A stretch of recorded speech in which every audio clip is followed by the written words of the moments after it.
আমরা এসইওর ক্ষেত্রে আমাদের কিওয়ার্ডগুলোকে কিভাবে অর্গানাইজ করব, কিভাবে ইফেক্টিভলি আমরা ইমপ্লিমেন্ট করতে পারি সেটির একটি টেকনিক্স আমরা এখন দেখব। লক্ষ্য করুন, আমি একটি সাইট ওপেন করেছি এটির জন্য, যে bazel.com। তো এই সাইটটি এসইওর খুব ভালো র্যাঙ্কে রয়েছে এবং এটি পেজ র্যাঙ্ক 6। এই জন্য আমি এই সাইটটি আপনাদেরকে স্যাম্পল হিসেবে দেখাচ্ছি।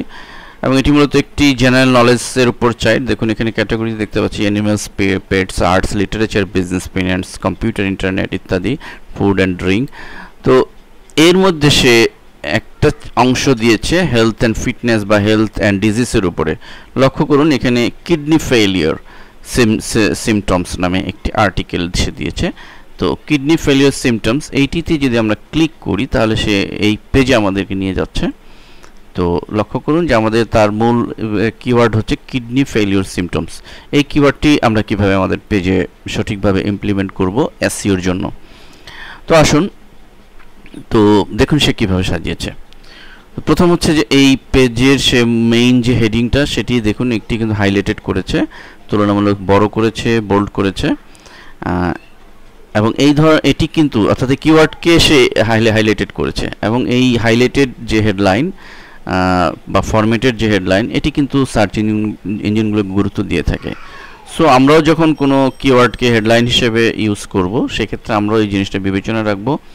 এবং শুধু তাই নয়, এটি যে সাব হেডিংগুলি রয়েছে সেটিও কিন্তু জেনারেল টেক্সটের চেয়ে একটু হাইলাইটেড বা ফরম্যাটেড, অর্থাৎ একটু বোল্ড করা হয়েছে। সেম অন্যান্য যে সাব হেডিংগুলো রয়েছে। তো এটি আমরা কিভাবে এই ফরম্যাটেডটা করব সেটি এখন দেখুন। তো ধরুন আমি আমার একটি পেজকে আমি অন্য একটি সাবজেক্ট নিয়েছি বিজনেস ইংলিশ, এটি আমার একটি কিওয়ার্ড। তো এখন আমার প্রথম এইটিকে কিন্তু বড় করেছি এবং দ্বিতীয় যেগুলো রয়েছে দ্বিতীয়টি সাব হেডিংটাকে আমরা কম্পারেটিভলি বোল্ড এবং একটু বড় করা হয়েছে। তো এটি আমরা তৃতীয়টি করা হয়নি। তো এটি কীভাবে করব দেখুন, যে এটি করার জন্য আমরা প্রথমে ধরুন এই বিজনেস কমিউনিকেশন ইন ইংলিশ এটিকে আমরা ফরম্যাটেড করব। তো প্রথমে আমরা একটা এন্টার দিয়ে এটিকে একটা প্যারা তৈরি করে নিব। দেন আমরা এইটিকে সিলেক্ট করে আমরা ইচ্ছা করলে এখান থেকে ফন্ট বা ইত্যাদি সাইজ বাড়িয়ে এটি করতে পারি, কিন্তু এসইওর জন্য আমরা এভাবে ফরম্যাটেড করব না, বরং আমরা এটিকে ফরম্যাটে গিয়ে দেখুন এখানে হেডিং 1, 2 আমরা এখানে 2 দিতে পারি। তাহলে অটোমেটিকলি কিন্তু এটিকে এসইওর জন্য নির্দিষ্ট ফরম্যাটেড করে সে দিয়েছে, যেটি সার্চ ইঞ্জিন ঠিক এই ফরম্যাটের হেডলাইনগুলোকে কিন্তু গুরুত্ব দিয়ে থাকে। এবং এক্ষেত্রে আমরা এই লেখাগুলিকে ডিলিট চিপে একটু উপরে উঠিয়ে দিতে পারি। আমরা ইচ্ছেগুলো 2, 3ও দিতে পারি এবং প্রথম যে হেডলাইনটি আছে সেটি আমরা ঠিক এভাবে হেডিং 1 দিয়ে দিতে পারি, 2 না দিয়ে, যেহেতু প্রথম হেডিংগুলো অর্থাৎ আমাদের যে কিডনি ফেলিওর সিমটমসের প্রথম যে হেডলাইনটি রয়েছে সেটি বেলায় আমরা হেডিং 1 দিতে পারি। বাকি নিচের যে হেডলাইনগুলো আছে সেগুলো আমরা হেডিং 2 বা 3 ইত্যাদি দিতে পারি। তো এই বিষয়গুলো আমাদের মনে রাখার একটি বিষয়। দ্বিতীয় বিষয় হচ্ছে যে কিওয়ার্ডগুলো আমাদের আর্টিকেলের বিভিন্ন জায়গায় ছড়িয়ে দিতে হবে। দেখুন এখানে কিডনি ফেলিওর এই যে একটি কিওয়ার্ড সে কীভাবে ছড়িয়ে দিয়েছে। প্রথমেই কিডনি ফেলিওর এই আর্টিকেলের মধ্যে রয়েছে। আমরা যদি নিচের দিকে একটু যাই,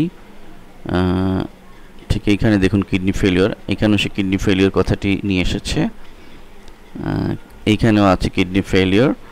অর্থাৎ সে এই টোটাল আর্টিকেলের ভিতর বিভিন্ন জায়গায় কিডনি ফেলিওর যে কিওয়ার্ডটিও আছে সে ছড়িয়ে দিয়েছে বিভিন্ন জায়গায়। এবং শুধু তাই নয়, এখানে দেখুন কিডনি ফেলিওর নামে একটি অ্যাঙ্কার টেক্সট রয়েছে, লিঙ্ক রয়েছে। এটি কিভাবে এটি কিন্তু সার্চ ইঞ্জিনের কাছে অত্যন্ত গুরুত্বপূর্ণ, যেটিকে আমরা অ্যাঙ্কার টেক্সট হিসাবে জানি, যে কোনো আর্টিকেলের ভিতরে বা কোনো লেখার ভিতরে কোনো লিঙ্ক দেওয়া। এবং লিঙ্কে ক্লিক করে কী ঘটছে লক্ষ্য করুন একটু। তো লিঙ্কে ক্লিক করলে সে কিন্তু আরেকটা পেজে থ্রো করে দিচ্ছে এবং সেখানে কিন্তু দেখুন যে কিডনি ফেলিওর সিমটমস, এই বিভিন্ন ডিজিজের এগুলো একটা আলাদা কিওয়ার্ড হিসেবে সে নিয়েছে। এবং কিডনি ফেলিওর সিস্টেমে এই লিঙ্কে ক্লিক করলে কিন্তু সে কিন্তু আগের যে পেজটি আমাদের সেই পেজই কিন্তু নিয়ে যাচ্ছে। তো আলটিমেটলি এটি কিন্তু এই লিঙ্ক এখানে না দিলেও পারতো, বাকি এই লিঙ্কটি দেওয়ার ফলে যেহেতু গুগল এই ধরনের অ্যাঙ্কর লিঙ্কে গুরুত্ব দিয়ে থাকে, সেক্ষেত্রে আপনি আপনার যে কিওয়ার্ড আছে সেই কিওয়ার্ডের মধ্যে এই ধরনের অ্যাঙ্কর লিঙ্ক বা অ্যাঙ্কর টেক্সট আপনারা দিয়ে দিতে পারেন। যেটি এসইওর জন্য খুব ইফেক্টিভ ভূমিকা রাখবে। তো এইভাবে যদি আমরা আমাদের কিওয়ার্ডগুলোকে আমাদের পেজে সঠিকভাবে এসইওর জন্য অর্গানাইজ করতে পারি, তাহলে আমরা bazel.com এর মতো প্রথম পেজে থাকতে পারবো।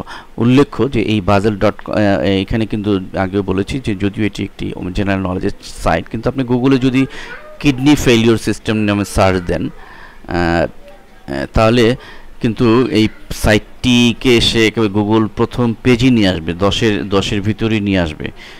এটি শুধুমাত্র এসইও সঠিকভাবে এসইও করার কারণেই কিন্তু হয়েছে, যদিও এই সাইটটি কিন্তু শুধুমাত্র হেলথ বিষয়ক বা ডিজিজ বিষয়ক কোনো সাইট নয়, এবং এটি এই ডিজিজ বা হেলথ বিষয়ক this is the part of total site. So আপনি বিষয়টা বুঝতে পারছেন যে টোটাল তার যে বিষয় রয়েছে এই কন্টেন্টসের মধ্যে হেলথকে সে নিয়ে এসেছে গুগলের প্রথম পেজে। তো এটি এসইওর ফলই হয়েছে। এই জন্য আমরাও যদি সঠিকভাবে এটি ইমপ্লিমেন্ট করতে পারি তাহলে আমরাও গুগলের প্রথম পেজে থাকতে পারবো ইনশাআল্লাহ।